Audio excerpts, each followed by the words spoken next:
نعم زميلي شوان، أنا أقف الآن بالمنزل الذي تعرض للسطو المسلح قبل يومين من الآن بالتحديد، وأيضا المواطن أبو أمير متواجد معي الآن ويحدثنا أكثر عن عملية السطو التي تعرض لها. أهلا وسهلا. شلون؟ مرحبا يا حسين. جينا بشكل عام العملية اللي صارت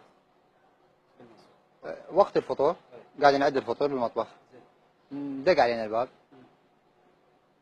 الباب، طلعنا لقينا شخص ما اعرفه. انت اللي استلمت الصينيه؟ استلمت الصينيه. شخص ما اعرفه. زين قلنا نجوارينكم بالبيت اللي وراكم. زين جايب لكم الثواب. زين ما رجعنا، اخذت الثواب دخلت جوا، ما تسلي الباب وجهه، دخلت جوا. بعدني ما حاطه، كان تصيح بنت اخوي عندي صغيره كانت بالمطبخ، صاحت عم مدير بالك سلاح. جيت ركض على الباب، سديته وسرقت الباب. خلينا نتوجه داخل البيت. ايه نعم. هم اخر وقوفهم هنا. زين. اخر وقوفهم هنا وكان يرمي علي من هنا. زين من سديت الباب، بعد الباب على النص ها رمى علي حتى انقتل ويطب. زين. كان هو هدفه يطب جوا. زين انه يطب جوا يشتفني. زين وياخذ ما يريد. انت رميت له ما رميت؟ لا ما عندي سلاح انا، وين الحق اجيب سلاح حتى لو عندي؟ ماكو سلاح. زين الاطلاقات الناريه اللي موجوده هذه من عندهم، هذه اللي هي شويه صارت مثل تراب رباك عندهم. هاي التراب الاخير يطلع هاي. هاي نثره التراب. خلينا نتفضل داخل البيت. نعم. تفضل. هم وصلوا لي جاي، انا هنا سديت الباب، من سديته الطلقات جني بوجهي، الطشر بوجهي القزاز، انجرحت هنا ذني جروح صغار، بنتي انجرحت برجلها من القزاز، امي انجرحت برجلها من القزاز. زين بس انا كان شنو هدفي؟ اول شيء انه انقذ بنتي لان حتى تاكلها طلقه. زين اخذت بنتي منها لان كانت يم الباب، اخذتها طلعتها سحل، يعني جرتها سحل شحط لحد هناك الهول. ما تعرضوا لاطلاقات ناريه؟ يا هم الاطفال اللي موجودين؟ لا ربك ستر. وبنت اخوي هذه رصاصه، هذه الرصاصه الاولى، وهذه الرصاصه الثانيه. هذه الرصاصه الاولى مثل ما تلاحظون زملائي ومشاهدينا، وايضا الرصاصه الثانيه في المشابه او المقابل للدخول، والثالثه هذه الاطلاقه، وايضا الان الصينيه موجوده اعتقد.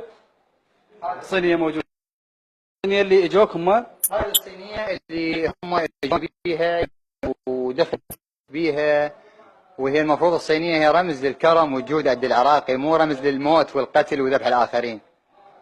طبعا هم انا بدي اقول حسين نفسه اللي كان شاري الصينيه، بدي اقول له الصينيه مالتك عندي. انت مهدد قبل ولا مو مهدد؟ لا ما مهدد، ما عندي اول مره او ما عندي اي مشكله ويا اي بشر. زين لا مهدد ولا شيء، بس مجرد عصابه جت تاخذ، يعني يا ما صارت الاف انه تسوي ايش في الناس.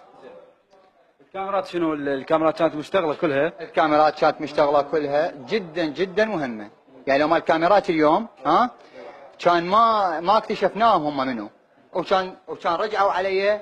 زين كان رجعوا علي وقتلوني، يعني كانتقام من عرفتهم انا، يعني في الجريمه. نعم زملائي ومشاهدينا، الان هذه الصينيه التي دخلت هذا المنزل ودخلت رصاصات معها مع صينيه. طبعا خلينا نفوت داخل المنزل. هذا طبعا انا اريد اقدم للسيد وزير الداخليه والسيد مستشار الداخليه. زين والسيد وزير الدفاع، اريد اقول له كانت بنتي تلعب هناك سعيده وما عندنا مشكله وناس سعداء لحد ما دخلوا علينا الاشرار. احنا ما نريد هاي الناس تطلع الفلوس، وما نريد بعد ضحايا، وما نريد بعد قتل، وما نريد سيارات مضلله بالشارع، وما نريد ناس تحمل سلاح بالشارع. السياره المضلله اجتك بها ارقام، طلعت وراهم شفيت؟ لا وين طلعت؟ اصلا ما طلعت انا، انتظرت اخوتي يوصلون يلا اطلع، يعني ما طلعت، يعني عندي تسجيل كامل ما طلع انا. السياره يقولون انه بها الشيخ معمم. السياره حسب ما سمعنا، زين سياره بيك اب، زين مضلله، ما اعرف نوعيه السياره، يعني ما اعرف نوعيه السيارات انا. زين سياره مضلله، لكن الناس كانوا فايتين بالطريق، انفتحت الجامعه ومطلعين يقول لك السلاح من السياره، عم يخوفون الناس. زين انه تفضل الكاميرات. تفضل الكاميرات. انه كان اكو شيخ معمم، شيخ معمم صاعد بالصدر. شيخ معمم، شيخ إنه معمم. أهل المنطقة شايفين. اهل المنطقه شايفيه واخبروني. هذه الكاميرات اللي موجوده، يا ريت اذا نقدر نرجع الكاميرا، رجع الكاميرات حتى للمشاهد انه يشوف حقيقه اللي صار في منطقه، يا منطقه هي ايش اسمها؟ منطقه البيجيه المنصور. البيجيه المنصور بالعاصمه او غرب العاصمه العراقيه بغداد بالتحديد. انه هذه اثارت الرعب واثارت القلق لدى المواطنين في المنطقه، وبالتحديد ايضا اهالي المنزل يعني او اهل المنزل او بيت ابو امير لحد الان انه الخوف والرعب موجود عندهم، انه حتى ما موجودين بالبيت اهله، انه طلعهم الى منطقه اخرى، وبقى بس هو لانه الاجراءات الامنيه المشدده اللي تكون بالمنطقه، وايضا الاجراءات الامنيه والتدقيق بالكاميرات واخذ ما يمكن انه اخذه للوصول الى الجنات، وبالتحديد انه الاجراءات الامنيه والكاميرات الى غايه الان تعمل بشكل جيد. والان راح نشوف طريقه هسه راح بس ارجعها للكاميرا واراويكم شلون الوقت كان الساعه 7:26 دقيقه ونص. استمرت هي كلها ما يقارب دقيقه، نص دقيقه يا دقيقه وثانيه حسب. هسه خلينا نشوف الكاميرات من اول 25 عندي. بعد لك بعد دقيقه وربع انه يجوا. راح اشرح لك هنا شلون صار، راح اراويهم للمواطنين شلون بنتي كانت تلعب هنا، وبنتي لو ما راجعه بقدره الله كان بنتي انقتلت. الممر زين اخ مصورك هنا راح يصير بهذا الممر كان بنتي انقتلت.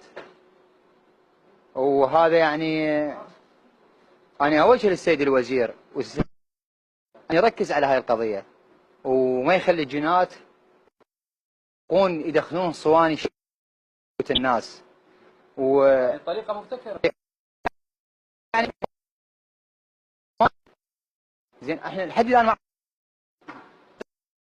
الصراحه اعتقد انه ما بقى عندنا وقت حتى نعود للاستديو، لكن المرات ما تعمل والتسجيل ما زال داخل الهاردات الخاصه بالكاميرات لتحديد. نعم زملائي.